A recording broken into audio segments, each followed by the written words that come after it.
बात करेंगे बड़ी खबर की। रायपुर से मिल रही है। सीएम भूपेश बघेल की अध्यक्षता में शाम 4 बजे बड़ी बैठक होने वाली है। इस बैठक में मंत्री भी शामिल होंगे और वरिष्ठ अधिकारी भी। सीएम आज छत्तीसगढ़ में कोरोना के बढ़ते मामलों को लेकर मंत्रणा करने वाले हैं। इस बैठक में कोरोना की रोकथाम और योजना को लेकर के चर्चा होगी, मंथन होगी। तो आज शाम 4 बजे सीएम भूपेश बघेल बड़ी बैठक लेने वाले हैं। आपको बता दें, लगातार छत्तीसगढ़ में कोरोना अपने पैर पसारता जा रहा है। हर रोज ज्यादा से ज्यादा मामले सामने आ रहे हैं और अब सीएम भूपेश बघेल की अध्यक्षता में आज शाम 4 बजे बड़ी बैठक होने वाली है। तमाम मंत्री और तमाम अधिकारी भी इस बैठक में शामिल होंगे।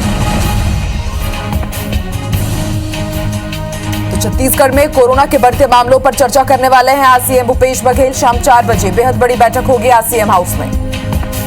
देखने वाली बात होगी कि इस बैठक के बाद क्या कुछ दिशा निर्देश दिए जाते हैं और क्या कुछ फैसला लिया जाता है, क्योंकि लगातार आम जनता हो या फिर विधायक हो, बीजेपी के हो या फिर कांग्रेस के हो, दबी आवाज में कहा जा रहा है कि अब छत्तीसगढ़ में लॉकडाउन किया जाना चाहिए। लॉकडाउन होगा या नहीं होगा, आगे सरकार की क्या रणनीति है कोरोना को लेकर, आज इसके ऊपर सीएम भूपेश बघेल की अध्यक्षता में सीएम हाउस में बड़ी बैठक होने वाली है। तमाम मंत्री और अधिकारी भी इस बैठक में शामिल होंगे। चर्चा होगी कोरोना के बढ़ते मामलों पर।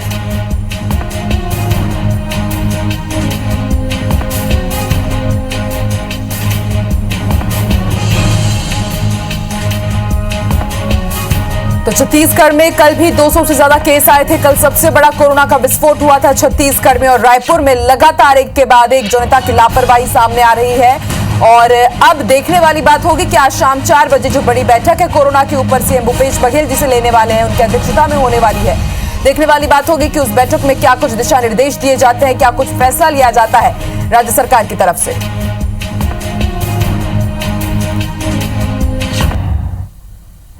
मैं आपको बता दें, आज शाम 4 बजे बड़ी बैठक होगी, लेकिन उससे पहले कोरोना को लेकर कलेक्टर ने बैठक ली है।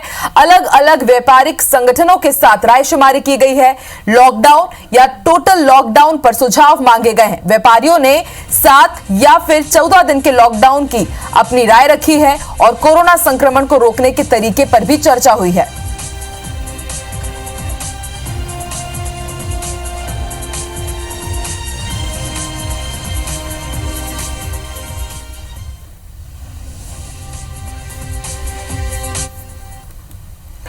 इसी बीच आपको भोपाल से बड़ी खबर बता दें। सीआईडी में डीएसपी प्रेम प्रकाश गौतम जो पदस्थ थे, उनकी मौत हो गई है।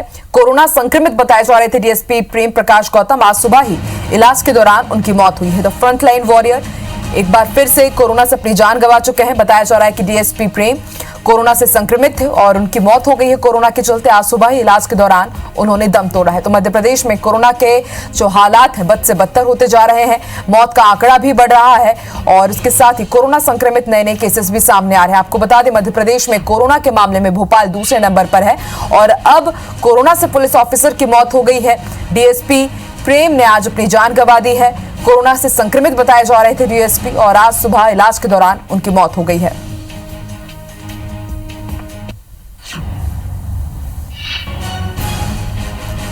तो कोरोना से पुलिस ऑफिसर की मौत हो गई है, डीएसपी की मौत हो गई है बताया जा रहा है। कोरोना से संक्रमित चल रहे थे डीएसपी प्रेम प्रकाश गौतम और आज सुबह ही इलाज के दौरान उन्होंने दम तोड़ दिया है।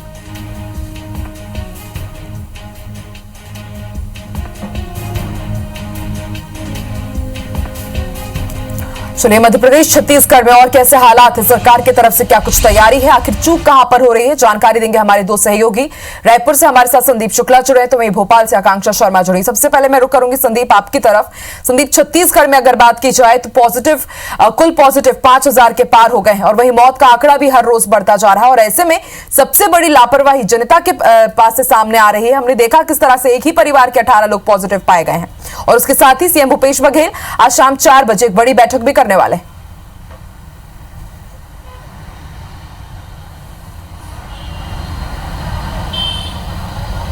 बिल्कुल, देखिए जो हालात बन रहे हैं ना कहीं जनता की लापरवाही के कारण ही है। हम लगातार तस्वीरें दिखा रहे हैं कि किस तरीके से लोग जो है पिकनिक स्पॉट जा रहे हैं, बाजार में खरीदारी कर रहे हैं। इसी कारण जो है संक्रमण फैल रहा है। जैसे कि हमने बताया कि निगम अधिकारी का परिवार था, जतमई घटारानी गया था, सैकड़ों लोग वहाँ पर झरने में नहा रहे थे। अब देखिए उनसे लगभग 18 लोग जो है संक्रमित हो चुके हैं। अभी हम रायपुर के मंगल बाजार के पास खड़े हैं। आमापारा जो चौक है, जीई रोड है, वहाँ पर खड़े 63 लोग इस बस्ती से या कहे कॉलोनी से संक्रमित मिल रहे हैं। इस 63 लोगों में लगभग 40 लोग ऐसे हैं जो शहर में फेरी लगाकर कपड़ा पे बेचते हैं। इसके अलावा मालवीय रोड जो गोल बाजार में संडे मार्केट लगता है वहाँ पर वो सामान बेचते हैं। तो आप देखिए किस कदर जो है संक्रमण लगातार फैलते जा रहा है। एक एरिया से 63 लोग का संक्रमित मिलना, और ये सारा कुछ हो रहा है। हम लगातार गोल बाजार जाते हैं, मालवीय रोड जा रहे हैं, दुकानदारों पर जुर्माने का भी प्रावधान किया गया है, लेकिन निगम के कर्मचारी के जाते ही दुकानदार मास्क हटा ले रहे हैं, ग्राहक जो है मास्क हटा ले रहे हैं। एक बहुत बड़ी लापरवाही देखिए PHU से भी सामने आई है,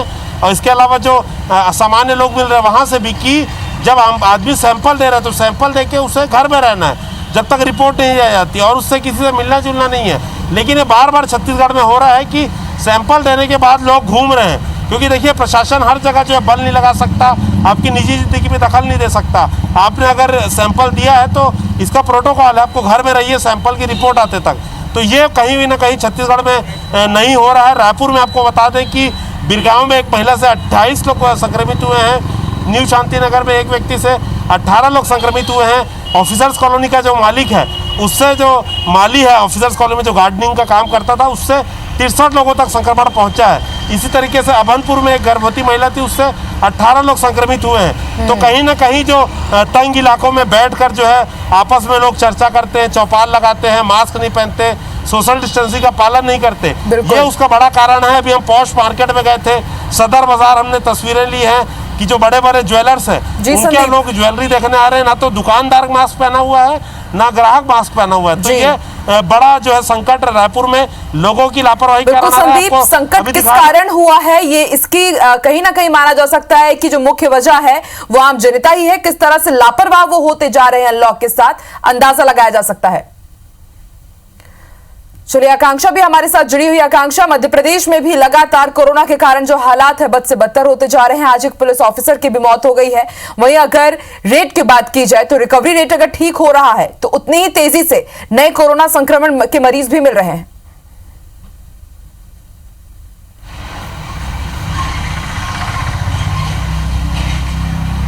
बिल्कुल, देखिए आकांक्षा, मध्य प्रदेश में बात करें तो कोरोना का जो ग्राफ है वो लगातार बड़ी तेजी से बढ़ता जा रहा है। अगर हम बीते 24 घंटे की बात करें तो 704 मरीज सामने आए कोरोना पॉजिटिव, जिसमें से भोपाल की अगर बात करें खासकर तो यहाँ पर फिर दोबारा 100 से ज़्यादा मरीज आए। देखिए कल की बात करें तो कल 114 मरीज सामने आए थे।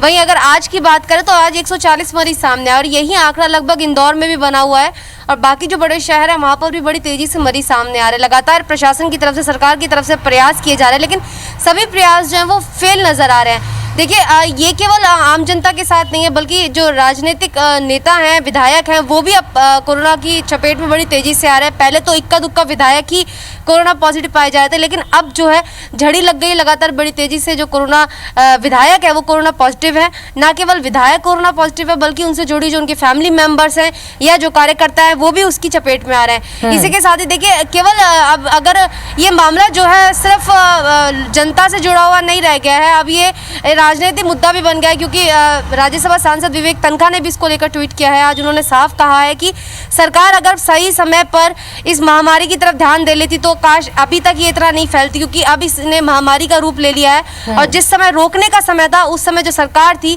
वो ट्रंप का स्वागत कर रही थी, और मध्य प्रदेश में जो सरकार गिराने का घटनाक्रम चल रहा था वो चल रहा था। अगर ये सब नहीं होता तो शायद इस महामारी को रोका जा सकता। बिल्कुल आकांक्षा, कहीं ना कहीं चूक जरूर हुई है, क्योंकि जैसे जैसे अनलॉक बढ़ता जा रहा है, राजनीतिक हस्तियां हो या फिर आम जनता हो या फिर वीवीआईपीज हो, वो भी इसकी चपेट में आ रहे हैं, तो समझा जा सकता है कि हालात कितने बदतर हो चुके हैं। आप दोनों का ही शुक्रिया पूरी जानकारी के लिए।